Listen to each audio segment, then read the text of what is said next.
Bonjour à tous et salut à toutes, Marc Lewitt au micro avec vous. Je tiens bien évidemment, au nom de toute l'équipe et avant tout, à vous souhaiter une bonne et heureuse année 2021. Florian Philippot, de passage sur l'île, sera mon invité sur Radio Sud Plus ce mardi 12 janvier de 10h à 11h. Une occasion certaine à ne pas perdre pour entendre enfin une opinion différente de celle imposée par la doxa élyséenne. Homme politique atypique d'envergure nationale, véritable chantre du gaullisme et du souverainisme, haut fonctionnaire, ancien élève de l'ENA, ancien député européen, mais aussi conseiller régional du Grand Est, Florian Philippot est également président et membre fondateur du Parti des Patriotes. Nous évoquerons avec notre invité la crise sanitaire que nous vivons, bien sûr, au travers notamment de son dernier livre au titre ô combien dénonçateur, Covid-19, l'oligarchie démasquée, mais aussi le Frexit, à savoir pourquoi et comment sortir de cette Union européenne, entité au dessein mondialiste, qui s'oppose, selon Florian Philippot et de bien d'autres fins observateurs politiques, à la souveraineté et à la liberté démocratique des peuples européens. Soyez donc des nôtres ce mardi 12 janvier de 10h à 11h pour écouter, voire même intervenir en direct sur Radio Sud Plus au 02 62 27 13 54 en compagnie de notre invité Florian Philippot. On compte sur vous. Liberté, égalité, fraternité. Bonjour à tous, salut à toutes, Marc Lewitt avec vous. Merci d'être avec nous sur Radio Sud Plus. Nous recevons aujourd'hui une personnalité politique nationale qui, depuis une dizaine d'années maintenant, affirme doctement sa présence dans le concert du débat politique. Si débat d'idées, il peut encore y avoir dans ce pays. Qu'on aime l'homme ou pas, force est de constater qu'il reste en effet fidèle à ce qu'il est depuis ses débuts et surtout aux idées qu'il essaie de faire passer, d'expliquer, de partager, malgré des difficultés à pouvoir les exprimer. Des difficultés bien souvent orchestrées par une élite que je qualifierais plutôt volontiers de caste, voire d'oligarchie, pour reprendre le terme de monsieur Florian Philippot. Un exécutif du moment réticent, voire opposé à des pans entiers de ce qui relève aujourd'hui de la liberté d'expression et de la pratique démocratique. Les cahiers de doléances des Gilets jaunes en 2019 en furent un criant exemple. C'est un homme, on ne peut le nier, profondément amoureux de son pays, de son histoire et de son passé, de son peuple aussi. C'est, comme il aime à se qualifier lui-même, un patriote. Là où certains observateurs belliqueux ou mal intentionnés verraient dans le terme patriote un nationalisme rampant, un has-been, voire un anachronisme, lui n'y voit qu'un lien d'amour envers sa patrie, la France, et le moyen de lui faire retrouver le chemin d'une liberté qui semble s'éloigner de plus en plus. Énarque, ancien député européen, conseiller de la région Grand Est, ancien numéro 2 du Rassemblement national, qu'il quittera pour rester fidèle à ses idées, Florian Philippot, car c'est de lui dont il s'agit et que nous recevons aujourd'hui, est une personnalité atypique.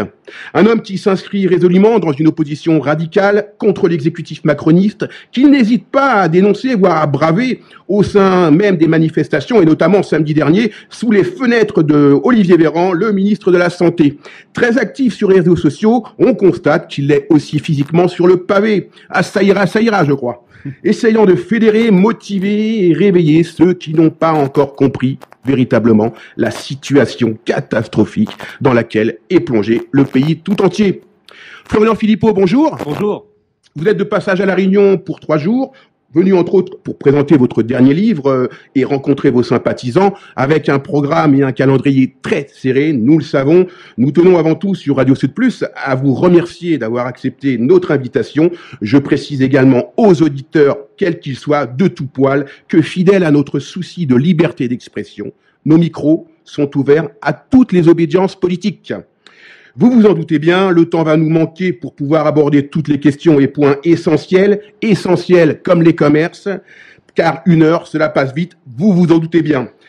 Aussi, allons-nous limiter, si vous le voulez bien, notre débat sur 2 sujets principaux qui nous semblent ici les plus importants, à savoir le sujet principal de la crise sanitaire, avec ses multiples ramifications, dont les libertés fondamentales et ses conséquences économiques désastreuses que nous fait vivre actuellement la nomenclatura au pouvoir. Pour nous y aider, nous évoquerons, Florian Philippot avec vous, votre dernier livre, Covid-19, l'oligarchie démasquée. Puis, dans un second temps, nous aborderons rapidement une autre question qui apparaît certes indispensable pour recouvrer, selon vous toujours, nos libertés fondamentales et pour la France, pouvoir exercer enfin sa pleine souveraineté. Je veux bien entendu parler du Frexit, un sujet que je crois vous connaissez parfaitement. Bien entendu, comme je l'ai souligné, nous ne disposons que d'une heure avec vous. Aussi, le standard restera-t-il disponible pour prendre les auditeurs qui souhaiteraient vous poser une question ou avoir quelques précisions. Florian Philippot, où est donc passée l'opposition ? Seules 3 ou 4 personnalités ou mouvements politiques semblent être entrés en résistance face à la dictature sanitaire de l'exécutif macroniste, Asselineau avec l'UPR, Nicolas Dupont-Aignan avec Debout la France, et vous, Florian Philippot, avec les Patriotes. À la marge, Marion Maréchal, ancienne députée, directrice de l'ICEP, aujourd'hui avec qui vous entretenez d'excellentes relations. La gauche et l'extrême gauche, tout comme la fausse droite et le centre, se sont-ils convertis au catastrophisme sanitaire ambulant, développé et entretenu par l'exécutif? Je vous pose la question. C'est vrai que l'opposition est aux abonnés absents. L'opposition avec 8 guillemets, donc, elle est... Alors, est-ce que c'est vraiment surprenant? Est-ce qu'on est vraiment surpris de voir des partis politiques qui, pour beaucoup, ont déjà été au pouvoir ces 30 dernières années, ou sont au pouvoir à travers En Marche, parce qu'En Marche n'est qu'une espèce de recyclé du PS et des Républicains essentiellement. Et puis, est-ce que c'est vraiment étonnant de voir des partis politiques comme la France Insoumise et le Rassemblement National, dont on pouvait croire il y a quelques années qu'ils incarneraient une opposition radicale, c'est-à-dire qui va à la racine des choses, mais dont on a bien vu aussi ces dernières années que peu à peu, ils avaient lâché du lest, ils avaient abandonné leurs fondamentaux, ils avaient abandonné des principes forts. Est-ce que c'est si surprenant de voir tout ce petit monde aujourd'hui, participer à la dinguerie générale macroniste et oligarchique, puisque vous avez, je pense, à raison employé le mot, de ce qu'on est en train de faire subir à notre pays sous couvert de politique sanitaire. Moi, je suis pas véritablement surpris. Je le déplore, je vous le dis. Je ne me réjouis pas de voir qu'on est si peu dans la vie politique française à incarner une forme de résistance par rapport à tout ce qu'on impose à notre pays et à proposer une autre stratégie, une autre voie. Mais je ne suis pas fondamentalement surpris parce que quand il y a eu des grands combats, jamais ces partis politiques n'ont été au rendez-vous. Et donc, il n'y avait pas de raison qu'ils le soient davantage cette fois-ci. D'accord. Je pense qu'il est important pour nos éditeurs d'expliquer un peu ce que c'est qu'une oligarchie. Je vous laisse le faire. D'ailleurs, vous avez fait un tout petit... quand vous avez fait la présentation, vous avez mangé le R, vous avez dit l'oligarchie. Et je me suis dit, c'est pas mal, en fait. C'est un lapsus volontaire. C'est un beau gâchis pour le pays, quand même, ces gens-là, cette oligarchie. Et je me suis dit, tiens, je vais peut-être réutiliser ce petit jeu de mots. L'oligarchie, si vous voulez, il faut comprendre qu'il y a le pouvoir apparent, on élit des gens, tous les 5 ans, il y a les Macron, le gouvernement, les députés, etc. Et en réalité, on voit bien que derrière, il y a des intérêts financiers, il y a notamment, le pouvoir de la finance, le pouvoir de la banque, le pouvoir de la grande industrie pharmaceutique, le pouvoir des lobbies en général. Enfin, tout ce que je dis là, c'est bien documenté, ça n'a rien d'extraordinaire et tout le monde le sait, on sait bien. C'est même, ça ne se cache même pas, et ça, si vous voulez, ces gens-là incarnent une espèce d'infrastructure du pouvoir qui fait que faut pas croire que c'est en France le président de la République, le gouvernement et les députés et qui font la loi. Non, c'est pas vrai. Il y a d'autres intérêts, notamment financiers, qui sont extrêmement puissants derrière tout ça. Alors justement, Florian Philippot, vous évoquez dans le titre de votre dernier ouvrage une oligarchie démasquée. Pourriez-vous développer pour nos auditeurs ce qu'est cette oligarchie, que représente-t-elle et le danger pour l'avenir des Français? Je vais prendre un exemple pour rentrer dans votre question, un exemple très concret et tout simple. Je pense qu'avant la crise Covid, les gens, ils avaient perdu confiance en beaucoup d'institutions. Mais on la connaissait déjà, cette oligarchie. Oui, c'est vrai, mais peut-être qu'on avait encore un peu confiance dans la science et la médecine. Et on se disait, au moins là, c'est sérieux et ils veulent notre bien. Alors, la très grande majorité, qu'on soit très clair entre nous, la très grande majorité des soignants et des médecins veulent notre bien et respectent leur serment d'Hippocrate. Ce sont des gens qu'on connaît et qui font un boulot parfois dans des conditions très difficiles. Je leur tire d'ailleurs mon chapeau. Mais on a découvert aussi, il y a une brochette d'une dizaine de ce que j'appelle maintenant les médecins de plateau de TV. Tout à fait. Dont on se rend compte en fait quand on va sur transparence.santé.gouv.fr, un site gouvernemental. Les conflits d'intérêts. Ils ont énormément, au moins, de liens d'intérêt, voire de conflits d'intérêt avec l'industrie pharmaceutique. Et que ces gens-là Bah, je suis désolé, ils ne font que valider le discours du pouvoir, ils ne font qu'être plus alarmistes les uns que les autres depuis le début, ils ne font que proposer des solutions qui vont toujours strictement dans le même sens et comme par hasard toujours dans le sens de l'industrie pharmaceutique. J'en veux pour preuve, ce sont tous ces gens-là qui jusqu'au mois d'octobre défendaient le Remdesivir, vous savez, le fameux médicament de Gilead. Acheté par l'Union européenne. Acheté pour 1 milliard d'euros le 8 octobre par l'Union européenne, au moment même où on savait déjà que c'était inefficace, voire dangereux. Et il suffisait même d'écouter le professeur Raoult, qui lui n'a pas de lien d'intérêt, qui dès le mois de mars le disait. Voilà. Donc si vous voulez, on a découvert qu'il y avait, voilà. Alors ça, c'est quoi? Les mandarins, comme on les appelle, c'est une oligarchie aussi, si vous voulez. Ce sont des gens qui ont des intérêts de carrière, des intérêts personnels, des intérêts financiers, et qui, à mon avis, consciemment ou inconsciemment, je dis pas que ce sont forcément des gens mauvais, vous voyez, c'est plus compliqué que ça. Mais ils sont entraînés dans une logique. Ils sont enchaînés à leur propre conflit d'intérêts. À la fin, ils défendent plus leur serment d'Hippocrate. Ils défendent plus l'intérêt général. Ils défendent une espèce de super logique politique, financière, qui emmène droit. Le problème, c'est que ces gens-là ont énormément d'influence. Y compris sur l'opinion publique. L'oligarchie n'est donc pas seulement politique, elle est plurielle. Voilà, elle est plurielle, bien sûr. Tout ça est compliqué. C'est pas si simple que ça. Mais ce que je veux dire, c'est qu'elle a été démasquée. C'est pour ça que je l'ai mis dans le titre de mon livre.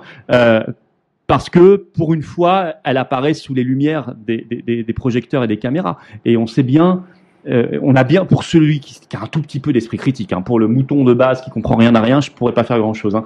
J'espère que juste qu'un jour il se réveillera. Mais pour ceux qui doutent, qui ont un petit peu d'esprit critique, ils voient bien qu'il y a quelque chose qui cloche dans cette crise depuis le début. Je suis désolé, qu'on n'est pas simplement sur une crise sanitaire, que, par exemple, La Réunion, puisqu'on est à La Réunion, il n'y a pas eu un mort du Covid depuis le 15 décembre à La Réunion. Tant mieux pour vous, hein, tant mieux pour Ça ne les empêche pas de mettre le masque à l'extérieur, voilà. Même le long du front de mer. En ce moment, vous avez 2 personnes en réanimation sur toute l'île de La Réunion pour 1 million d'habitants à peu près, liés au Covid. C'est-à-dire vraiment de trop, mais enfin très peu. Si on prend toutes les maladies, il y a en permanence des gens qui meurent. Et or, il y a le masque obligatoire à l'extérieur partout, il y a les pique-niques qui sont interdits. Il y a eu un couvre-feu de dernière minute pour la nuit de la Saint-Sylvestre. Vous n'êtes pas forcément à l'abri d'un nouveau confinement, couvre-feu de ça, alors qu'objectivement, la mortalité, particulièrement à La Réunion, est presque invisible.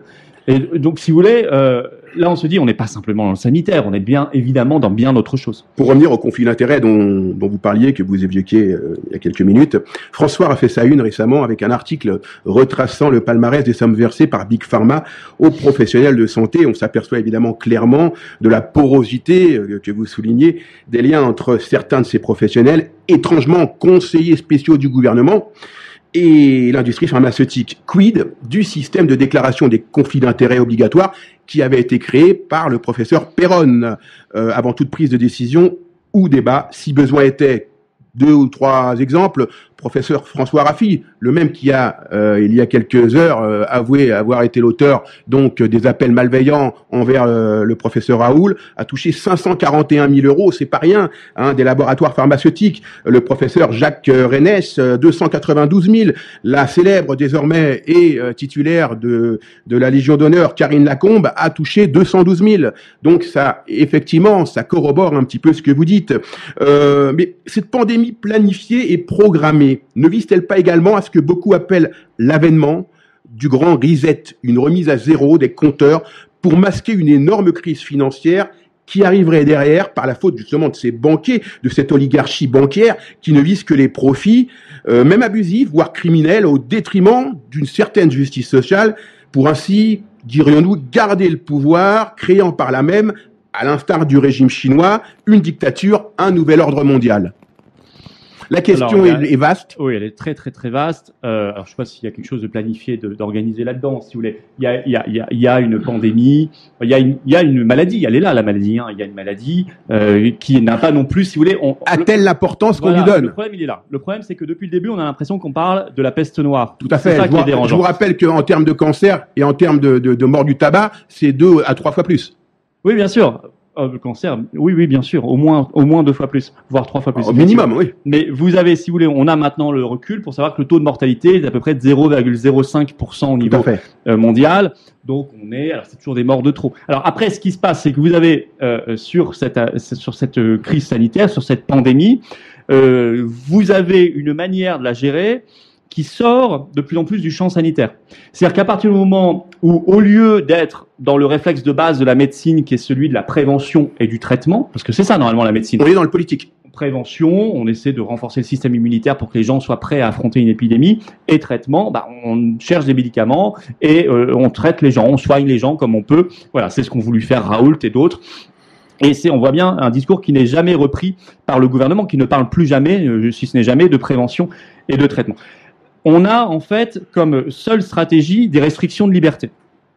Or, j'attends moi la démonstration, qui ne m'a jamais été faite, et je l'ai demandé plusieurs fois, par les autorités gouvernementales. Démontrez-moi que les couvre-feux, les confinements, les fermetures de restaurants, etc., ont un impact sanitaire réel. Alors, ça, ils sont pas capables de me le démontrer. Comme le masque. Comme le masque à l'extérieur, etc., parce qu'on est dans le charlatanisme. On est d'accord. On est dans la pseudo-science. Vous voyez, si vous voulez, il n'y a rien de scientifique dans leur démarche. Moi, je sais quantifier les dégâts collatéraux. Ça, tout le monde est d'accord d'ailleurs là-dessus. Vous avez même Mme Schiappa qui a révélé hier que les violences conjugales avaient augmenté de 60% pendant les confinements. Mais il y a plein d'autres choses, les faillites économiques, les dépressions, les suicides. Les étudiants notamment sont dans un état, pour 20% d'entre eux sont déjà en dépression. Les autres maladies non suivies. Les maladies qui ne sont pas diagnostiquées, qui ne sont pas suivies. Donc la surmortalité en termes de cancer, il y a eu des chiffres aussi là-dessus, plusieurs milliers au moins déjà. Bref. Ça, on sait le quantifier, et puis la destruction de l'économie. Je veux dire, à un point, c'est pas une crise, hein. C'est une dépression économique lourde, profonde, qui va entraîner des millions de chômeurs, des faillites majeures, et donc derrière aussi un impact sanitaire. Parce qu'un pays qui s'appauvrit, c'est un pays qui voit son espérance de vie baisser. Ça, on sait le quantifier. On ne sait pas quantifier, en tout cas, on ne veut pas nous le dire, l'efficacité de tout ça, parce qu'on a fait qu'imiter en fait la Chine. On a fait qu'imiter ce qu'ils ont fait au début à Wuhan. Or, je rappelle quand même que il y a beaucoup de pays qui n'ont jamais confiné. Vous allez en Extrême-Orient, Taïwan, Corée du Sud, Japon, enfin même en Europe, la Suède, jamais ils n'ont confiné. Même jamais ils n'ont fait de couvre-feu. Et pourtant, aujourd'hui, ils affichent, y compris la Suède, des taux de mortalité par habitant très très inférieurs à la France. Donc il faudrait quand même se poser 2-3 questions. Mais non, ça on n'a pas le droit de se les poser, ces questions-là. C'est crime de lèse Covid, si vous voulez. On ne peut pas se poser ces questions. Alors derrière ça, je ne sais pas si on peut aborder la même question. À quoi ça nous mène ?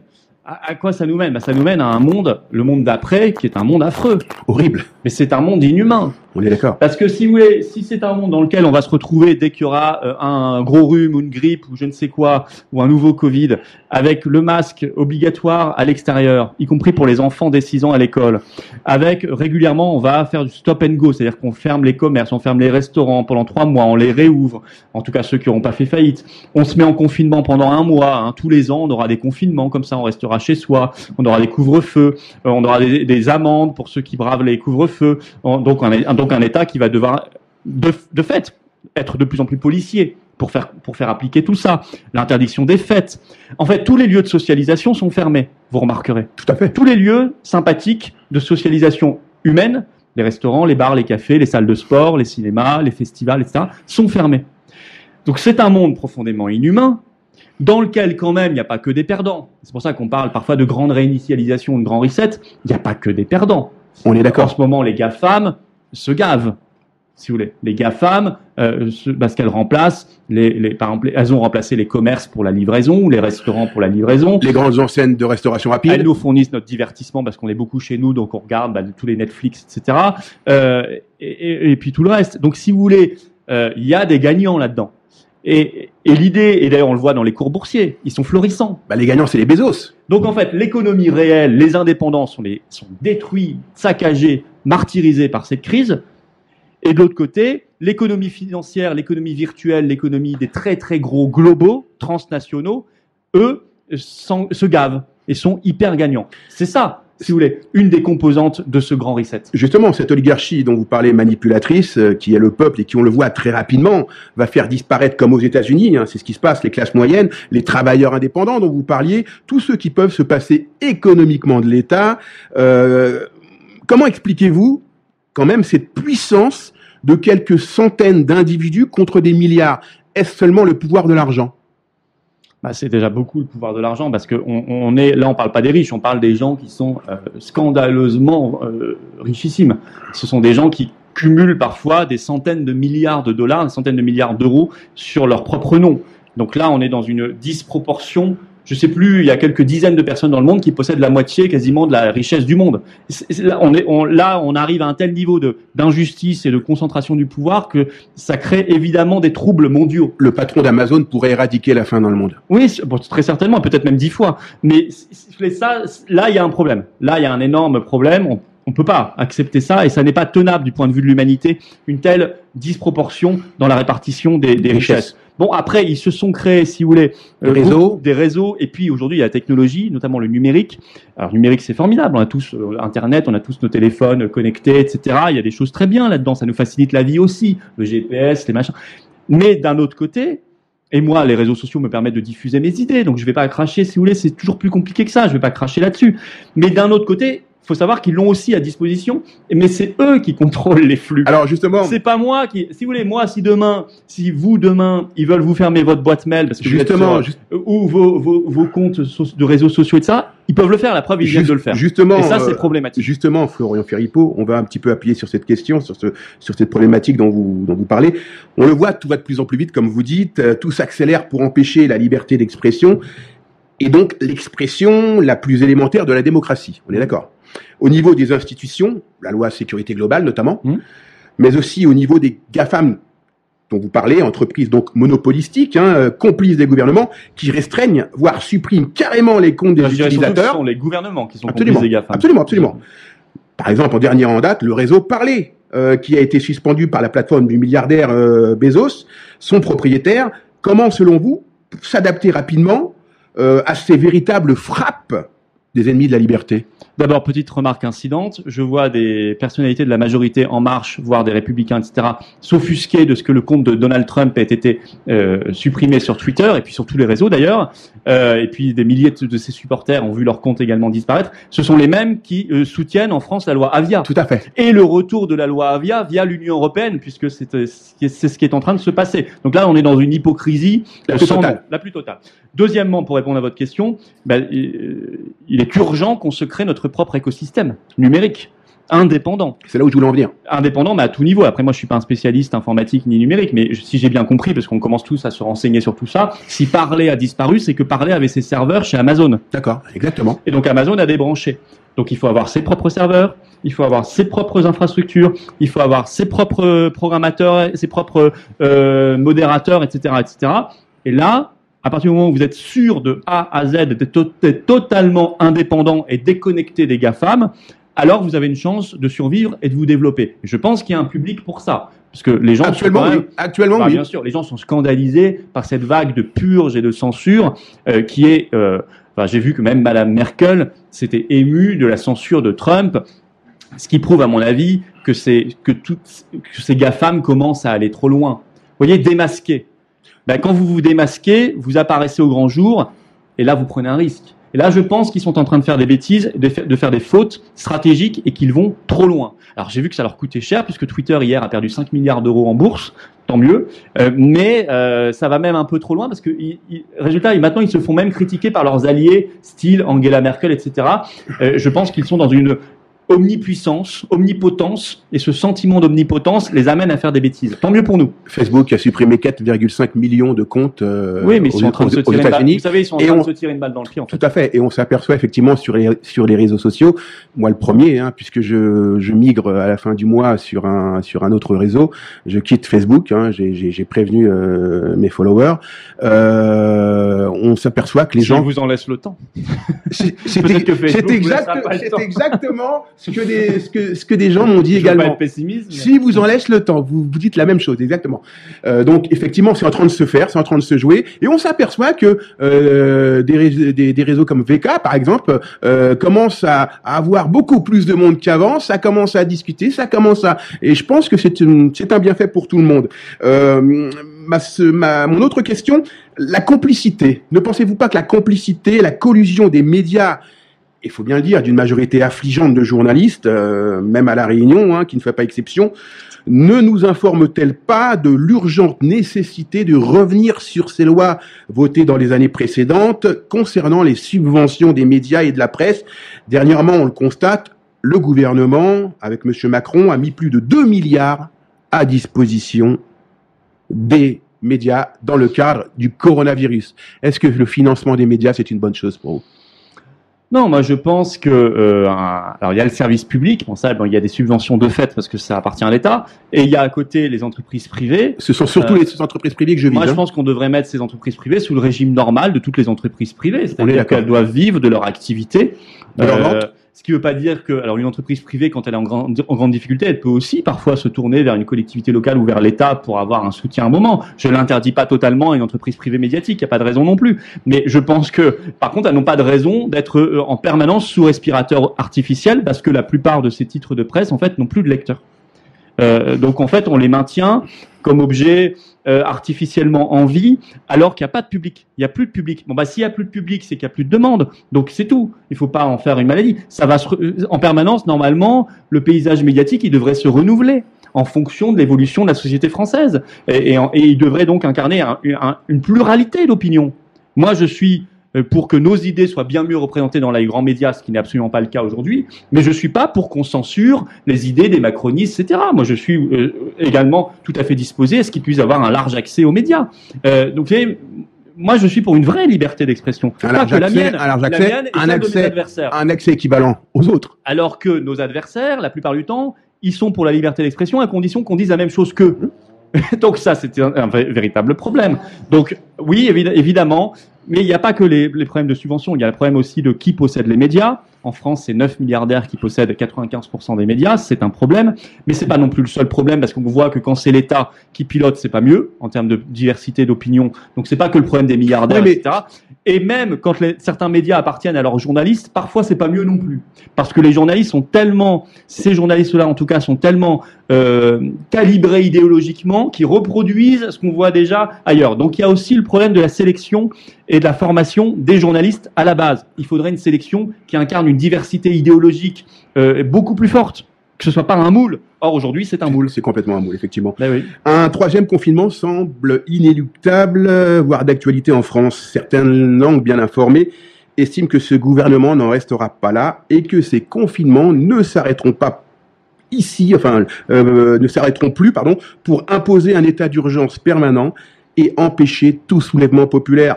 Mitterrand évoquait dans les années 60 le coup d'état permanent. Ne sommes-nous pas ici dans le même cas d'espèce? Oui, c'est vrai que c'est pas mal comme c'était. Alors, il parlait pas de ça, mais c'est vrai que finalement ça s'adapte bien. Alors, l'état d'urgence sanitaire permanent, on y est déjà, puisque là ils viennent déjà de le prolonger jusqu'au 31 décembre de cette année, donc un an de plus. Donc en fait, Macron va quasiment faire tout son mandat en état d'urgence. Alors effectivement, c'est pas mal. C'est pas mal parce que ça empêche l'opposition, en tout cas celle qui n'est pas déjà spontanément couchée, on en parlait tout à l'heure, mais celle qui voudrait ne pas être couchée, elle a du mal à se lever parce que c'est plus compliqué pour nous d'organiser des manifestations, des rassemblements, on nous met beaucoup plus de bâtons dans les roues, etc., etc. Donc ça, c'est un problème démocratique majeur qui n'intéresse manifestement personne, comme le problème des libertés individuelles et des libertés publiques n'intéresse personne. Quand je dis personne, c'est pas les gens, je parle des gens qui nous dirigent en tout cas. Ça les intéresse pas, personne n'en parle. Nous sommes dans un pays où nos libertés sont foulées aux pieds comme jamais. Et comme jamais, je veux dire, on est quand même aujourd'hui à un point de délitement de nos libertés qui devrait normalement créer des débats majeurs dans le pays. Or, il n'y a pas ces débats-là. Personne n'en parle. Qui ont pourtant été notifiés à la France par l'Union européenne aussi. Alors, pas tant l'Union européenne, je crois que c'est la Convention européenne des droits de l'homme qui avait dit ça. Dans l'Union européenne, elle pousse plutôt aux restrictions. Elle demande, Ursula von der Leyen, qui est la présidente de la Commission européenne, demande toujours à ce qu'on prolonge les restrictions. Et ça, c'est quand même assez significatif aussi. Non, mais vous avez aussi des ONG, vous avez l'ONU qui s'est exprimée, notamment sur la loi de sécurité globale. Vous avez, mais le problème, c'est qu'en France, on n'a pas de contre-pouvoir en interne, très très peu. On parlait de l'opposition politique. On n'a plus. Non, quasiment. Oui, effectivement. L'opposition politique est ridicule. Le Parlement, c'est une vaste blague, une armée de Playmobil. Et les Playmobil, c'est pas que les En Marche. Vous avez à côté des Playmobil d'autres partis qui jouent le même jeu. Les conseils, pareil. Les médias, on vient d'en parler. Et puis le constitutionnel, pareil. Conseil d'État, pareil. Voilà, la justice. Normalement, le juge des libertés, donc Conseil d'État, Conseil constitutionnel, depuis le début de cette affaire, il valide tout. Ils sont phagocytés, ils sont phagocytés. Ils sont au moins phagocytés par la même idéologie, voilà. Donc, si vous voulez, comme il y a pas, alors il y a quelques contre-pouvoirs, mais ils sont faibles et ils ont peu de moyens d'expression. McKinsey, avec pour directeur un des fils Fabius, pour pallier à la désorganisation et l'incompétence des services de santé de l'État français aux effectifs pourtant pléthoriques pour organiser les campagnes vaccinales. La mutation d'Agnès Buzyn, ancienne ministre de la Santé en tant que haut fonctionnaire international au sein de l'OMS, est donc protégée diplomatiquement par la Convention de Vienne. Qu'est-ce que cela vous évoque ? Ça, c'est le copinage. Quelle réaction ? Ça, c'est le copinage épouvantable. McKinsey, vous pouvez citer aussi Maël de Calan, l'ancien cadre jupéiste dont on sait qu'il y bosse. Bon, il y a sur McKinsey, qui est effectivement un cabinet américain qui a été sollicité chèrement pour organiser cette stratégie vaccinale. Ce qui est effarant, c'est que on a quand même des structures, du personnel pléthorique, payé grassement, qui est incapable de faire le boulot. Non, mais c'est pas ça, justement. Moi, je suis pas sûr qu'ils soient incapables de le faire. C'est que, à la base, de toute façon, on a décidé, regardez sur le vaccin. Je parle même pas du fond du problème du vaccin, c'est autre chose. Mais sur le vaccin, on a décidé tout de suite que ce serait l'Union européenne qui gérerait. C'est pas la France qui s'occupe de ces commandes de vaccins, des contrats, etc. C'est l'Union européenne. D'ailleurs, ça marche pas. Bon. Et ensuite, qu'on y ajoute des cabinets américains privés pour faire la logistique. Donc, on n'a même pas essayé de le faire, si vous voulez. Donc moi, je pense quand même qu'il y a des fonctionnaires et qui sont compétents en France. Absolument. Je le sais. Mais il y a une espèce de mode aussi. Vous savez, c'est Sarkozy qui a beaucoup accéléré. C'est Rocard qui avait commencé l'externalisation par des cabinets privés, un petit peu, parce que Rocard, il était fasciné par la gauche américaine, comme je le disais déjà à l'époque. C'est à partir de Sarkozy 2007 qu'on a vraiment accéléré là-dedans. Pareil, pour faire moderne, etc. Il y a aussi des questions de copinage évident dans cette affaire, on en parlait tout à l'heure, et puis parce que voilà, on est un pays qui a renoncé. C'est un pays qui considère que sur certains sujets, c'est l'Union européenne qui doit faire à sa place, c'est des cabinets privés qui doivent faire à sa place. Ça s'appelle un pays qui est en délitement. En tout cas, une élite en délitement. D'accord. Comment, après des incohérences et des affirmations sans arrêt contredites, notamment sur le port du masque au cours de l'année passée, aucune étude, on l'a dit, n'a validé l'intérêt du masque en extérieur. Comment les Français peuvent-ils encore faire confiance à un gouvernement qui cherche par tout moyen à imposer socialement un vaccin type ARN sur lequel nous n'avons aucun recul, qui ne fonctionne pas, nous le savons, et dont les effets secondaires sont incertains et étalés sur une période plus ou moins longue ? Alors pourquoi les gens d'abord font confiance globalement à tout ça ? C'est la peur. Vous savez, quand vous injectez par intraveineuse médiatique et politique aux gens tous les jours leur dose de peur, la formule est sympathique. Bah ouais, mais c'est ça. C'est-à-dire que la peur, vous savez, ça se diffuse là sur les neurones, ça entoure les synapses, et en fait, ça vous rend moins critique, pour être poli, un peu moins malin, on va dire. Ça vous rend, voilà, vous êtes complètement apeuré, alors vous restez avec le masque dans votre voiture tout seul, dans votre maison. Moi, j'en connais qui ont le masque à la maison tout seul. Dans la voiture aussi. Sans même plus réfléchir à ce qu'ils font, si vous voulez. Il y a un an, on leur aurait montré une photo d'eux-mêmes un an plus tard, ils auraient dit, c'est pas moi, je suis quand même un peu plus malin que ça. Non, mais ça, c'est la peur, si vous voulez. Alors moi, j'ai de la compassion pour ces gens-là. J'espère qu'ils vont comprendre, qu'ils vont s'éveiller et se réveiller un jour. Bon, mais c'est vrai que la peur entretenue ne les y aide pas. Alors sur le vaccin, moi, ce qui me fait rire jaune, c'est qu'on nous fait un sketch depuis un an sur l'hydroxychloroquine, qui est pourtant connu depuis des dizaines d'années, qui a été absorbé par des milliards d'individus, qui est absorbé encore quotidiennement tous les jours, notamment en Afrique. Bon, qui est peu onéreuse. Alors ça, c'est sûrement le problème, c'est que ça coûte rien et que ça rapporte donc rien.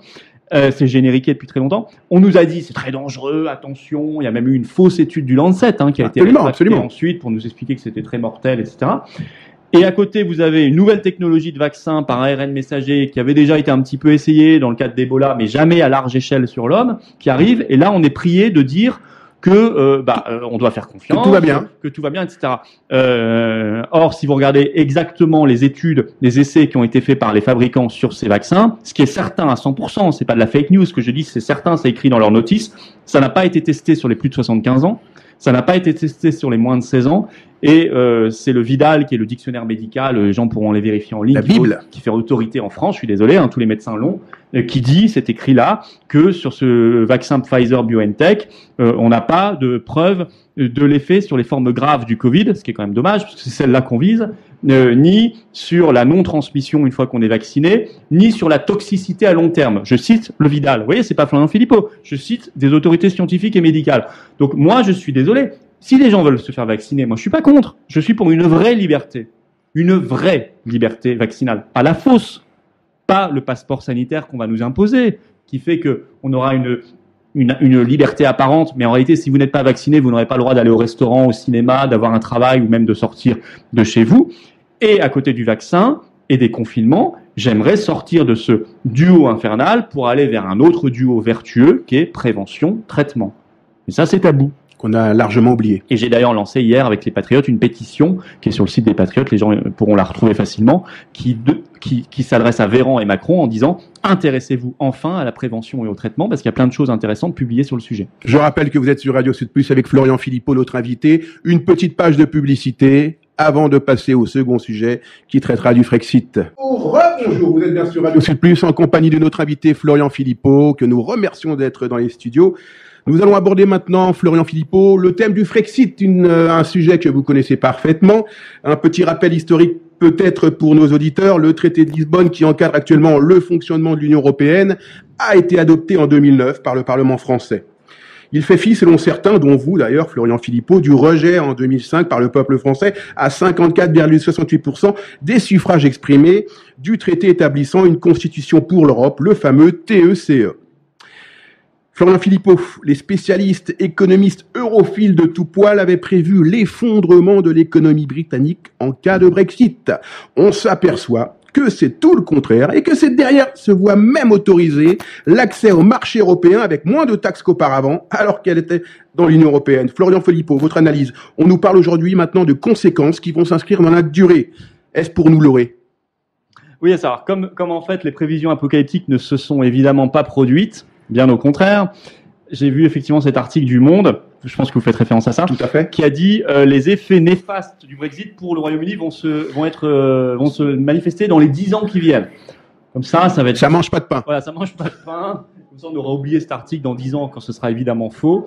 Et on se rend compte en fait que il faut pas avoir peur. Voilà, c'est tout. C'est une démonstration grandeur nature qu'on peut sortir de l'Union européenne et qu'on peut en sortir à son avantage. C'est tout. Donc là, les Français qui avaient encore des doutes, qui étaient peut-être tentés par le Frexit, doivent maintenant regarder sereinement, pragmatiquement ce qui se fait et se dire, n'ayez plus de doute, les vendeurs de peur, ce sont des menteurs.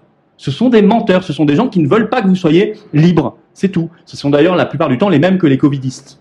Hein, les dingues du Covid. Tout à fait, tout à fait. Ce sont les mêmes généralement. Ce sont les mêmes qui veulent que vous soyez enchaînés chez vous et que la France soit enchaînée. Ce sont les mêmes. C'est le même combat pour la liberté. D'ailleurs, je fais remarquer au passage, il y a un même combat pour la liberté, pour notre liberté à nous face aux covidistes et pour la liberté de la France face aux européistes. D'accord. Le budget européen, c'est environ 140 milliards d'euros. Vous le connaissez, vous étiez député européen. Dont alors ça m'a un petit peu choqué. 6 à 8% de rémunération du budget est réservé au personnel des institutions européennes, c'est-à-dire 10 à 12 milliards. C'est énorme. C'est-à-dire que les institutions européennes, la Commission, etc. Oui, différentes instances, oui. Des gros fromages. Avec des fonctionnaires, des hauts fonctionnaires, des commissaires qui sont surpayés. Honnêtement, ce sont des grilles salariales qui n'ont rien à voir avec la fonction publique française. C'est des fonctionnaires internationaux. Oui, c'est vraiment extrêmement bien payé.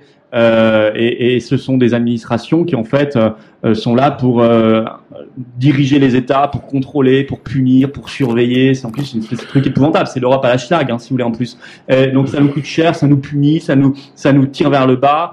Mais le gros de l'argent français, il va là, mais il va surtout vers les transferts, vers l'Europe de l'Est. En fait, on finance nos propres délocalisations.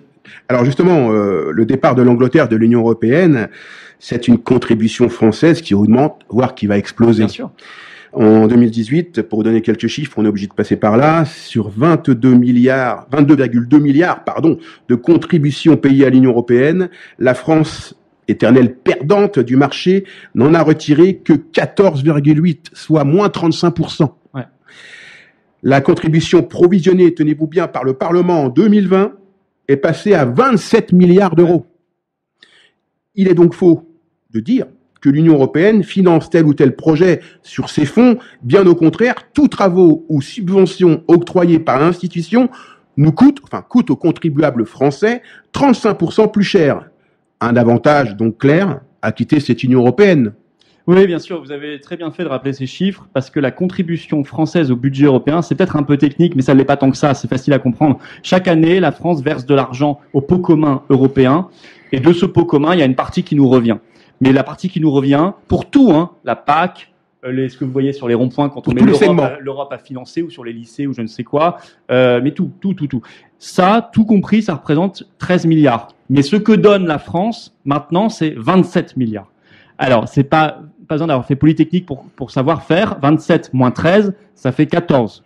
Donc maintenant, la France perd chaque année 14 milliards d'euros, qui ne sont pas dans le débat démocratique. C'est-à-dire qu'on peut parfois pinailler en disant il y a 10 millions d'euros de trop dans un hôpital ou je ne sais quoi, on va l'enlever, on va supprimer 15 infirmières et on va fermer 25 lits dans un hôpital pour faire 10 millions d'euros d'économie à court terme. Par contre, à côté, vous avez 14 milliards qui se baladent dans la nature. Ça, personne n'en parle. 1000 fois plus, vous voyez. Donc, on évite d'ailleurs le débat. On serait ultra gagnant, y compris financièrement, à quitter l'Union européenne, que les gens le comprennent bien. Mais en plus, si on quitte l'Union européenne, on gagne financièrement directement, on gagne financièrement indirectement parce qu'on aura une nouvelle monnaie nationale. Donc on arrêtera d'avoir ce boulet incroyable d'une monnaie qui est en train de nous appauvrir, de nous désindustrialiser, qui l'a déjà fait largement, qui s'appelle l'euro. On aura l'intérêt démocratique de enfin reprendre en main notre destin. Notre souveraineté nationale. Vous savez, c'est De Gaulle qui disait la démocratie, c'est l'autre nom de la souveraineté nationale. Ne pas comprendre ça, ne pas vouloir le dire, parler comme Macron en permanence d'une souveraineté européenne, c'est une escroquerie, c'est une perversité sans nom. Il ne peut pas y avoir de souveraineté européenne parce qu'il n'y a pas de peuple européen. Par contre, il y a un peuple français qui devrait exiger sa souveraineté, c'est-à-dire sa liberté. Que répondez-vous à ceux qui disent que quitter l'Union européenne, ce serait une catastrophe économique qui entraînerait le repli sur soi et le triomphalisme du nationalisme? C'est exactement ce qu'on a dit aux Britanniques. C'est exactement, vous savez, ils sont pas très originaux, les Eurogagas. Ils se copient les uns les autres, ils traduisent dans leur langue nationale, c'est tout. Mais l'argumentaire de base, l'argumentaire de la peur est toujours le même. Vous avez 2-3 arguments, ce sera la guerre parce que l'Europe c'est la paix, ce sera le repli sur soi parce que nous c'est pas le repli sur soi, et ce sera la faillite générale parce que nous c'est soi-disant la prospérité. Ça fait quand même rire beaucoup de monde. L'Union européenne est quand même la zone qui s'en sort toujours, et notamment la zone euro, le moins bien dans le monde depuis des années et des années. Donc tout ça c'est bidon, on le voit bien avec le Royaume-Uni. La Suisse n'est pas en guerre, la Norvège non plus, et même il y a plein d'autres zones dans le monde. Je veux dire, l'Amérique du Nord n'a pas eu besoin de transférer sa souveraineté à une autorité supranationale pour assurer la paix depuis 1945. La Chine et le Japon n'ont pas eu de guerre depuis 1945, ils n'ont pas eu besoin de partager leur monnaie et de ne plus être maîtres chez eux. Donc nous faire croire qu'il n'y a que l'Europe qui est en paix depuis 1945, d'abord c'est une escroquerie, c'est faux. Et puis tous les autres pays européens qui ne sont pas dans l'Union européenne ne sont pas en guerre non plus. D'accord. On va parler un petit peu du fonctionnement démocratique de cette Union européenne. Est-ce qu'il vous semble démocratique? Ces institutions sont-elles réformables? Est-il aisé, voire même prévu d'en sortir? Est-ce qu'on pourrait... réformable, tout ça. De toute façon, c'est évidemment absolument pas démocratique. Il n'y a rien de démocratique dans le système, y compris, je le dis, le Parlement européen. Pour ceux qui se disent, au moins, eux, ils sont élus. Non, mais attendez. On est élus sur la base d'un Parlement qui fait croire qu'il représente un peuple européen. Souverain. Donc, les Français, là-dedans, ils représentent 10% des élus européens. Donc, c'est-à-dire que même en France, si on avait une campagne qui donnerait un triomphe des souverainistes, voire des frexiteurs aux élections européennes, de toute façon, on serait ensuite noyé avec 90% d'autres parlementaires européens d'autres pays qui annuleraient notre vote, parce qu'on n'aurait jamais la majorité. Donc ça n'est pas non plus démocratique. Donc si vous voulez, il n'y a rien de démocratique, aucune des institutions n'est démocratique, elles ne peuvent pas être démocratiques, pour une raison simple, c'est que la démocratie doit être attachée à un démos, à un peuple. À partir du moment où elle n'est pas rattachée à un peuple, parce qu'il n'y a pas de peuple européen, il ne peut pas y avoir de démocratie. Il n'y a pas besoin de chercher plus loin. Ça ne peut pas être réformé, parce que pour être réformé, il faudrait l'unanimité des 27 États membres à la virgule près, et on sait bien que les 27, à commencer par la France et l'Allemagne, ont des intérêts contradictoires, donc on ne peut pas réformer. La seule solution, c'est d'en sortir. Florian Philippot, j'irai un peu plus loin que vous. Vous ne pensez pas que le déficit démocratique admis par certains, n'est pas seulement le résultat d'une dérive du projet initial, mais bien celui d'une idéologie qui la sous-tend depuis l'origine, à savoir une idéologie visant à détruire jour après jour et uniformément l'État social et la démocratie de notre pays, confère les services publics, les hôpitaux, la poste, la SNCF, la liberté d'expression. Moi je n'ai pas dit que c'était une dérive, moi je pense que je suis d'accord avec vous, je pense que c'est dans l'ADN du projet depuis les origines. Moi, je pense que si je devais faire un seul reproche au général de Gaulle, parce que vous l'avez rappelé, très gaulliste, c'est de ne pas avoir suivi son intuition, parce que c'était la sienne, nous le savons, par perfit, de quitter, de dénoncer le traité de Rome et de quitter à l'époque la CEE, l'ancêtre de l'Union européenne. Oui. Il voulait le faire, hein, et c'est son entourage qui l'a convaincu du contraire en disant, mon général, ce qu'on appelait à l'époque les potentialités fédérales ne se déclencheront jamais. Pas de bol. Effectivement, de son vivant, elles ne se sont pas déclenchées parce qu'il les a empêchées. Mais une fois qu'il est mort, avec Giscard et tout le reste, on a commencé à aller vers le fédéralisme, la monnaie, le budget, l'acte unique, etc. Et on en est arrivé à la situation actuelle. Mais le vice était inscrit dans le projet de Jean Monnet, tous ces gens-là, dès le départ. Dès le départ, ces gens-là, de toute façon, parlaient des États-Unis d'Europe. Dès le départ, ces gens-là disaient leur haine et leur aversion pour l'État-nation. Donc, si vous voulez, il n'y a pas de surprise. C'est juste que, pendant 10 ans, la France a été protégée par le général de Gaulle. Puis un peu par Pompidou, déjà moins bien, mais un petit peu. Mais après, à partir de Giscard, Mitterrand, Chirac, et puis ensuite accélération avec Sarkozy, Hollande, Macron, ça a été la fuite en avant. D'accord. La question européenne, selon vous, ne détermine-t-elle pas finalement aujourd'hui la plupart des choix politiques? Si, bien sûr que si. Ça détermine tout, quasiment tout. Et non, même quand on ne le dit pas, même quand les Français ne l'imaginent pas. Même récemment, les récents décrets là qui ont fait polémique à juste titre, qui permettent maintenant à la police, à la gendarmerie de ficher l'opinion politique des gens, philosophique, leurs appartenances syndicales, etc. Religieuses, etc. Ouais. Voilà. Il se trouve que, et même Darmanin a dû le dire pour se défendre à la radio, je pense qu'il n'avait pas prévu de le dire, mais il l'a sorti un peu pour se protéger. Il a dit, mais vous savez, en fait, ça n'est que la transposition de la directive européenne RGPD, qui transforme activité politique dans les termes en opinion politique. Et en fait, il a raison. Mais ça ne veut pas dire qu'il a raison de le faire sur le fond. Ça reste inadmissible. Mais c'est vrai qu'à la base, il y a une influence européenne forte. Alors sûrement que leur décret va un peu plus loin que ce que exigeait l'Europe. Mais il y a une influence européenne dès les origines. Et même sur ce genre de sujet, je pense que très peu de Français imaginaient qu'il y avait derrière ça l'Union européenne. Ils le voient bien sur la monnaie, parce que ça leur paraît évident, ou sur d'autres sujets. Mais il y a plein de sujets sur lesquels on ne sait pas qu'il y a l'Union européenne derrière. Et en fait, nos vaillants parlementaires et ministres font croire qu'ils font de la politique alors qu'ils ne font que transposer des directives européennes. Et vous savez, pour revenir au projet français, c'est un projet d'ouverture, c'est un projet mondial, par définition. Quel est le seul pays au monde qui est présent sur tous les continents? La France. La France. On est à La Réunion ici. On n'est pas en Europe. Enfin, je veux bien qu'on me fasse croire tout ce qu'on veut. Enfin, on est dans l'océan Indien. Je veux bien, hein, mais on est en Europe. On n'est pas en Europe. On est dans l'océan Indien. Mais par contre, on est quand même en France. Ben oui, on est en France. Donc, si vous voulez faire croire que la France, c'est simplement un bout de l'Union européenne, c'est d'abord irrespectueux de l'histoire plurimillénaire de notre pays, notre grand pays, et c'est ensuite parfaitement scandaleux pour nos compatriotes d'outre-mer. Je veux dire, déjà que l'Union européenne vous traite de régions ultra-périphériques, moi je pense que sortir de l'Union européenne, ça vous permettrait de devenir des régions ultra-centrales dans le projet français. Parce que vous avez tous les atouts du XXIe siècle. La mer, l'océan, l'ouverture, comme ça, l'économie maritime, la biodiversité, cette capacité à se projeter dans le monde, ce ne sont pas les atouts du XXIe siècle? Ce ne sont pas ceux dont on nous parle en permanence? Bien sûr que si. Donc quels sont les territoires de France qui ont le plus d'atouts, normalement, dans le XXIe siècle? L'outre-mer. Pour toutes ces raisons-là. Et pourtant, on les met à la périphérie, à l'ultra-périphérie du projet national français, parce que le projet national français est tout englobé dans l'Union européenne. Vous voyez comme quoi on pourrait faire de magnifiques choses, et ça ne signifierait en rien le repli sur soi de la France. Au contraire, ça rappellerait à la France qu'elle a une ambition mondiale. Effectivement, si je vous posais cette question, c'était d'autant plus pour aller encore un peu plus loin, notamment sur les grandes organisations internationales comme l'ONU et leurs satellites, donc l'OMS, l'UNESCO, l'AIE, etc. Ne pensez-vous pas qu'il y a une trop grande emprise des lobbies sur ces satellites?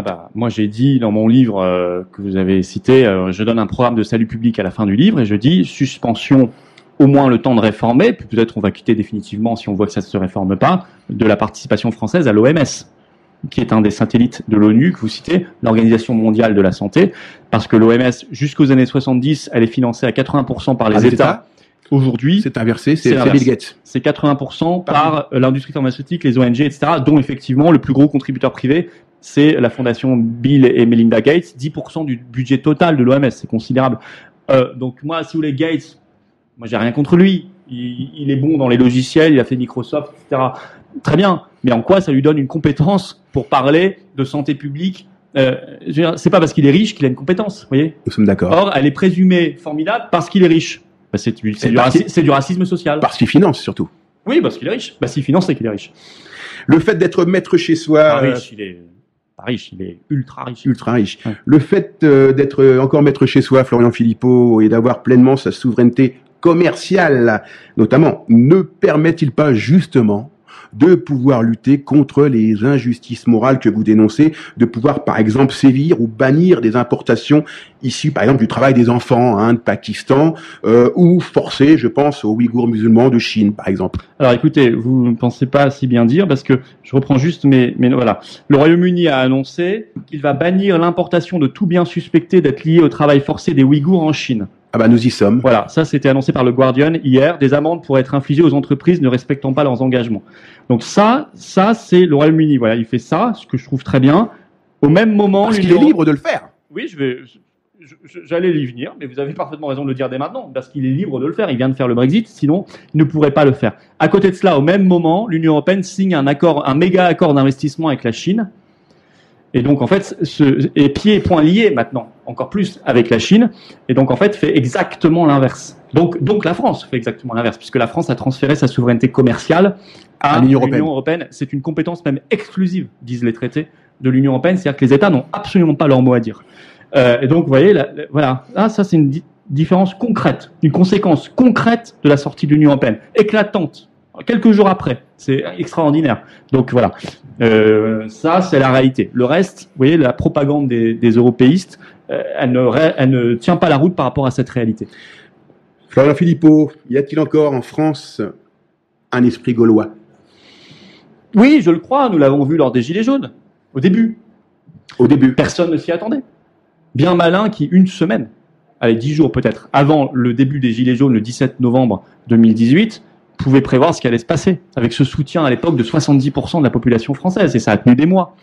Comment expliquez-vous que maintenant... Après, ça, malheureusement, il y a eu une répression féroce, il y a eu une infiltration par ceux qui savent infiltrer, etc. Donc l'esprit originel a un peu disparu. Mais c'est pas vieux, ce qui prouve que l'esprit gaulois, il était toujours là.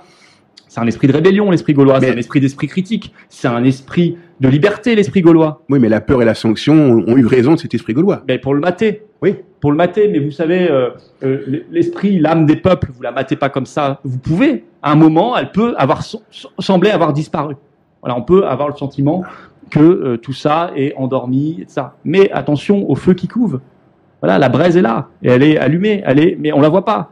Moi, je n'ai aucun doute là-dessus. Je dis simplement aux gens, un peu de panache, un peu de courage. Voilà. Un peu de panache, un peu de courage. Arrêtez d'avoir peur de tout.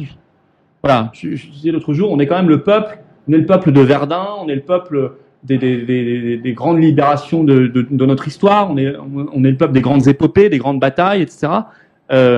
Souvenons-nous de ça. Arrêtons d'avoir en permanence peur. Je parle pas de ceux qui ont peur et qui de toute façon vénèrent Véran et Macron ou Salomon. Bon, ça pour eux, c'est compliqué de faire quoi que ce soit. Mais pour ceux qui savent bien qu'il y a un problème, et y compris aussi un problème avec l'Union européenne, et on parlait de tout ça, mais qui ont peur parce que est-ce que c'est bien à moi de sortir, c'est bien à moi de m'engager, est-ce que m'engager, même adhérer aux patriotes, est-ce que je peux adhérer à un parti politique? Enfin, arrêtez. Il y a des résistants qui, il y a des dizaines d'années, ont pris bien plus de risques pour leur vie Tout à fait. que vous. Voilà. Donc, pianoter sur un clavier. Bien sûr. Donc, si vous voulez, au bout d'un moment, si vous ne vous battez pas pour vous, vos libertés, votre pays, personne ne le fera à votre place. C'est tout. Je peux pas dire plus aux gens. Au bout d'un moment, je peux pas les forcer. Il y en a quand même de plus en plus, pour être optimiste. Il y en a quand même. Moi, je le vois dans nos rassemblements. Il y a de plus en plus de monde. Il y a énormément de jeunes. Il y a une relève qui est prête. Il y a une relève patriotique qui est prête. Tout de suite à prendre le pouvoir, tout de suite. Et je peux vous dire, ces jeunes-là et les moins jeunes, si on les met deux mains aux manettes, ils feront de la France quelque chose de magnifique. Qu'est-ce que vous dites aux restaurateurs qui, depuis le début, se laissent faire et subissent les affres de cette politique de distanciation sociale? Bougez-vous. Bougez-vous. De toute façon, les subventions, tout ça, vous croyez que vous allez devenir quoi? Des assistés? C'est l'inverse de votre métier. Vous êtes des indépendants. Vous avez votre affaire. En plus, vous incarnez l'art culinaire français, qui est le plus beau du monde. Donc bougez-vous et n'acceptez. En plus, attendez, si demain Quand vous dites bougez-vous, vous faites des actions, il y en a plein. Voilà. Je pense que ces événements auraient eu lieu il y a 30 ou 40 ans. Ça serait Vous pas auriez passé eu comme une ça. marée On humaine est dans la d'accord. rue, ou alors vous auriez à un moment toute une ville ou un département ou toute la France serait aurait mobilisé. qui aurait décidé de rouvrir au même moment. Qu'est-ce que vous voulez qu'on fasse dans ce cas-là? Bah, certains ont Donc, décidé de rouvrir le 1er février et de il faut braver qu'il y ait une masse l'interdiction. critique. C'est bien, il faut qu'il y ait une masse critique. Sinon, ils vont avoir eux individuellement des problèmes. Donc il faut de la solidarité aussi. Il faut s'organiser. Mais à côté de ça, attention de ne pas rentrer dans le schéma. Oui, bon bah si je suis un gentil mouton et que j'accepte tout ce qu'on me dit, je vais toucher mes subventions et puis je pourrais rouvrir avec la jauge, les gestes barrières, les plexiglas au milieu des tables, le masque pour les serveurs et pour les clients entre les plats, ça. Non, donc vous rouvrez pas en fait. Vous rouvrez sur un truc dans lequel moi j'irai pas. Hein. Moi je vais pas aller au restaurant pour avoir du plexiglas. Moi j'aime bien, si vous voulez. Je vais pas au restaurant pour manger avec un masque, avoir un serveur qui me sert masqué, avoir du plexiglas entre nous. Non, le restaurant, c'est le moment où on se détend, on s'amuse, on discute, on passe des moments d'amitié, des moments chaleureux. Je veux dire, c'est ça le restaurant. D'autant plus que ça coûte. Je vais vous expliquer une petite. Oui, et puis c'est pas tenable de toute façon économiquement parce que si vous avez des jauges, etc., bah c'est pas rentable. Voilà. C'est pas rentable. Vous pouvez pas faire tourner un restaurant si vous êtes à demi-capacité. Je vais vous narrer une petite expérience. J'ai été invité il y a une petite semaine de cela dans un restaurant de l'Ouest assez connu, assez fameux. Oui, c'est vrai que vous avez la chance à La Réunion d'avoir encore vos restaurants ouverts. Oui, mais avec des distanciations et des précautions un peu superfétatoires. C'est mon point de vue et je le maintiens. Et j'étais invité, donc en tant invité, la table avait été réservée. Nous arrivons devant le restaurant, la table était à 2 mètres. À l'entrée, je vois la réservation, je vois le nom de mon ami et j'ai dit, bah la table est là. Je rentre, je fais un pas, je me fais stopper net par le serveur en disant vous ne rentrez pas sans masque. Je lui dis la table est à 2 mètres, on est là. Oui. Donc je vais m'asseoir, je vais retirer mon masque. Il me dit je veux pas le savoir, vous mettez votre masque. Donc j'ai dû mettre un masque pour rejoindre la table qui était à même pas 2 mètres. Arrivé sur la table, c'est pas fini. Je demande le menu. C'est un moment convivial, de détente. J'ai passé une journée harassante. Le temps que vous soyez servi, pas de menu. Il vous a demandé de... Pas de menu. Ah non, oui, d'accord, ok. Il fallait flasher, QR code. Il fallait flasher. Donc imaginez la difficulté pour pouvoir manger de manière détendue. Si je n'avais pas été invité, je serais reparti. Et je me suis dit, je vais peut-être être méchant, il ne mérite pas d'ouvrir. Il mérite pas de survivre. C'est-à-dire je suis désolé. Ils transforment la France en hôpital géant. Exactement. Ils veulent le beurre et l'univers aussi froid que l'univers hospitalier. Ils veulent le beurre et l'argent du beurre. Alors, moi, j'estime un peu comme vous qu'il faut savoir se battre de temps en temps. Et effectivement, pour ce restaurateur, ces restaurateurs qui veulent ouvrir le 1er février, je leur dis bravo. Notre émission va s'achever. Je voudrais juste dire un mot d'ailleurs sur votre histoire de masque pour les 2 mètres. Juste même pour pas que nos adversaires disent ah, mais oui, mais nous, on pense à la santé, etc. Non, vous êtes des guignols si vous pensez ça. On est d'accord. Si vous prenez votre masque dans votre main, dans la main, vous l'avez mis dans la poche, pleine de transpiration. Vous le mettez 2 mètres, puis donc ensuite vous le réenlevez, vous le manipulez, etc. Vous faites l'inverse vous utilisez à l'inverse la manière dont on doit utiliser un masque, c'est-à-dire qu'on rappelle qu'à la base, un masque c'est un outil médical qui est utilisé de manière très précautionneuse, changé toutes les 3 heures. Par une infirmière pour le médecin. Toutes les 3 heures. Pris par, ce que personne ne fait évidemment, ne serait-ce que pour des raisons économiques. Pris non pas par les doigts. Pris par, etc. Posé là, dans un endroit spécial, etc. Les mains ensuite désinfectées. Enfin, donc je veux dire, en fait, vous multipliez même les risques de contamination. Oui, mais psychologiquement, les gens se reposent sur cette affirmation, j'ai un masque, et bah tant mieux. Donc je suis protégé. Donc je suis protégé. Pour terminer donc notre émission qui touche à sa fin, une dernière question qui me taraude, elle est un peu personnelle, mais c'est l'Arlésienne. Ça concerne l'ENA. Vous avez été énarque. Je vais la poser quand même. Je devais pas la faire dans l'émission. Je vais la faire exceptionnellement, quitte à gêner Monsieur Florian Philippot. On est là pour ça. Est-ce que vous êtes pour ou contre la suppression de l'ENA? Vous vous rappelez que durant le conflit des Gilets jaunes, Macron avait jeté en pâture aux Gilets jaunes la fermeture de l'ENA, croyant que c'était une des revendications des Gilets jaunes, alors que ça ne l'était pas du tout. Est-ce que vous êtes pour ou contre la fermeture, la suppression de l'ENA? Je crois que vous êtes de la promotion Willy Brandt, hein, c'est ça, 4 ans après celle de Macron. J'avais fait HEC avant, j'ai pas fait que oui, je sais, vous avez fait, je sais. J'ai vu le monde des grandes écoles en général. C'est le même partout. Je sais. En fait, la suppression de l'ENA, ça changera rien. Le problème, c'est pas ça. Le problème, c'est que il doit y avoir une école. Je vois pas pourquoi il y a des écoles qui forment les ingénieurs. Mais une école globale dans ces cas-là. Non, mais qui intègre les magistrats, qui intègre la haute fonction publique. Pourquoi pas? On peut tout imaginer. Et surtout mais de toute façon, il faut bien former. Moi, je me suis formé à l'ENA, non pas du tout par les cours, etc. Je me suis formé par le terrain. J'ai fait des stages magnifiques, hein, je vous le dis, hein, en préfecture de région, en ambassade, dans des entreprises, en entreprises publiques, etc. J'étais avec des gens dans des équipes. C'est là que vous apprenez le boulot. Je veux dire, moi, j'ai beaucoup bossé et j'ai appris vraiment des choses très bien là-bas. Mais dans les stages. Donc, si il faut bien apprendre son métier aussi. Donc, c'est un peu démagogue de dire il y aurait une catégorie de la population, les hauts fonctionnaires, les gens qui vont devenir ambassadeurs, préfets, etc., qui ne seraient pas formés. Ça n'a pas de sens. Par contre, ce que j'ai constaté à l'ENA, c'est le moule idéologique. Il est là le problème. Si à l'ENA, on nous apprenait l'amour de la France, on sélectionnait les gens sur une diversité de profils sociaux, profils politiques, idéologiques, qu'on pouvait entrer à l'ENA même en disant au grand oral qu'on était pour le Frexit, mais ça n'était pas un frein. Aujourd'hui, c'était évidemment un frein. Ils se sont plantés sur vous alors? Bah moi je l'ai caché. Moi je suis pas complètement fou. Évidemment. Non mais on s'adapte. C'est comme l'école de journalisme. J'ai un ami, c'est un libéral. Pour faire l'école de journalisme de Lille, il a dû cacher. Il m'a dit j'ai souffert énormément. Je me suis jamais dédié. Je n'ai jamais fait je me suis toujours mis en situation pour ne jamais être obligé de dire du bien de l'Union européenne par exemple. Juste par le silence un peu, c'est un mensonge par omission on va dire. J'ai oublié de dire que j'étais pour le Frexit. Bon, j'ai oublié, voilà, je m'en suis souvenu après. Mais j'avais déjà le sésame. Et donc je suis rentré. Mais vous auriez ça. Et puis à l'intérieur, vous savez ce qu'on apprend à l'ENA? On apprend à détester l'État et la France. Je suis désolé de le dire, moi c'est ce qu'on m'a appris. C'est grave ce que vous dites. J'ai vu des hauts fonctionnaires qui venaient, ou des gens d'entreprises privées, et qui venaient nous expliquer que tout ça c'était démodé, ringard, etc. C'est pour ça qu'il y a un problème. C'est pas comme ça que l'a imaginé le général de Gaulle à la base. Ah, pas du tout. Voilà, donc moi il n'y a pas de problème à avoir une école nationale d'administration, ça pourrait être magnifique. À condition qu'il y ait une diversité à la base, qu'on respecte toutes les opinions et qu'il n'y ait pas des opinions barrières, des gestes barrières qui vous empêchent de rentrer parce que vous pensez mal, contre la bien-pensance, et ensuite qu'à l'intérieur, on glorifie l'action de l'État, de la France, l'intérêt général, et qu'on continue avec les stages qui sont là, à mon avis, un retour vers le réel. Et on voit quand même la qualité de l'administration française. C'est pour ça que je défendais tout à l'heure les fonctionnaires. Moi, j'ai vu la qualité honnêtement, du corps préfectoral et des agents de préfecture. Il y a toujours des gens plus ou moins bien. Mais enfin, je veux dire, globalement, on n'a pas à rougir là-dessus.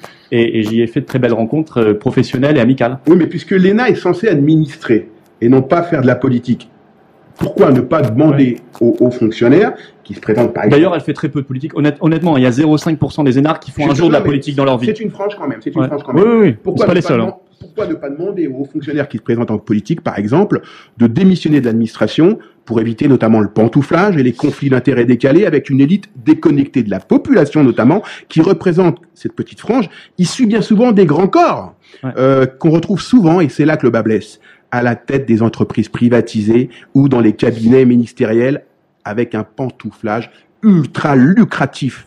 Non, le problème, c'est effectivement le passage en permanence, par exemple, des grandes institutions financières vers les cabinets ministériels. C'est une insulte faite à la population. Vous avez des gens qui sont à un moment au hasard, qui bossent dans une grande banque d'affaires, puis ensuite ils sont secrétaire général adjoint de l'Élysée, puis ensuite ils sont ministres de l'économie et des finances, puis ensuite ils sont présidents de la République. Voilà. C'est problématique. Vous avez des gens qui votent des lois, enfin qui participent à l'élaboration de lois, et qui ensuite passent à l'ennemi, c'est-à-dire à ceux contre qui ils ont... Ensuite, mais ils gardent, faut pas croire qu'en quittant l'institution financière... Ah, mais ils gardent leur carnet d'adresse. D'audit, ils gardent même leur lien d'amitié, d'intérêt, et puis ils se disent, si ça marche pas en politique, je retournerai. C'est ce qui se passe. Pas que j'insulte l'avenir. Donc si vous avez tout ça, ce qui fait que vous pouvez même si vous êtes bien disposé à la base, vous ne pouvez pas rester libre. Vous ne pouvez pas... D'où l'intérêt de demander à ces hauts fonctionnaires de démissionner de l'administration. Il faut interdire le pantouflage. Exactement.